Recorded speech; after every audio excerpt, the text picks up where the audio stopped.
Hello everyone, আমি Amit. Finally আজকে বেরিয়ে পড়েছিল একটা জেট পাম্প সার্ভিস করার জন্য। তা দেখতেই পাচ্ছ কুলিং কয়েলটা এতটা ময়লা হয়েছে, আর ফ্যান ব্লেডটা দেখো এত সুন্দরভাবে পরিষ্কার রয়েছে, কি বলবো ধারণার বাইরে। ফ্যানের হাওয়াটা খুব সুন্দর দিচ্ছিল। তা বলবো তোমাদের কাছে যাদের এসি আছে তারা বলবো খুবই শিগগিরই তাড়াতাড়ি সার্ভিসটা করে নিও। কেন বলো তো, এরকম ময়লা যদি থাকে বিল কন্টিনিউ পড়বে, কেন ঠান্ডাটা কুলিং হবে না ভালো, তারপর ফ্যানের হাওয়াটা দেবে না ভালো। তার জন্যই বলবো যত তাড়াতাড়ি পারো সার্ভিসটা করে নিতে। আর দেখো কুলিং কয়েলে পরিষ্কার করার জন্য ফোম নিয়ে এসেছি, ফোম ওয়াশ করাটা ভালো। আর এইগুলো চেষ্টা করবে যে হিন্সগুলো আছে সেই হিন্সগুলো বেঁকে না যায়, ঠিক আছে। বেঁকে গেলে পরে কী হবে, তা হাওয়াটা টানতে পারবে না, তখন ঠান্ডাটা সেরকম হবে না, ঠিক আছে। খুবই সুন্দরভাবে পরিষ্কার করতে হবে।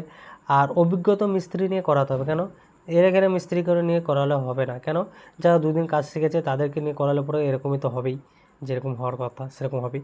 তা আমি এসেছিলাম আজকে, খুব সুন্দরভাবে পরিষ্কার করছি। আর ফোম দেওয়ার পরে 5 মিনিট দেওয়ার পরে 5 মিনিট রাখার পরে এত সুন্দর ময়লাগুলো উঠে এসেছিলো, কি বলবো ধারণার বাইরে। সেটা না দেখিয়ে তোমাদের শেয়ার করলাম।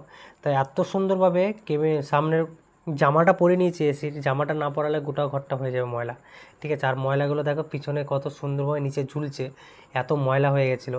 আর এসিটা হচ্ছে সারাদিনই চলে, কেন বলতো বেশি চললে পরে এত তো হবেই। আর যারা কম চালায় তাদের ময়লা হয়ই না ধরতে গেলে।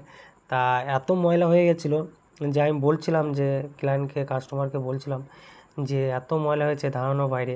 সেটাকে খুব সুন্দরভাবে ক্লিন করে দিলাম। 1 বছর দেখতে হবে না, ঠিক আছে।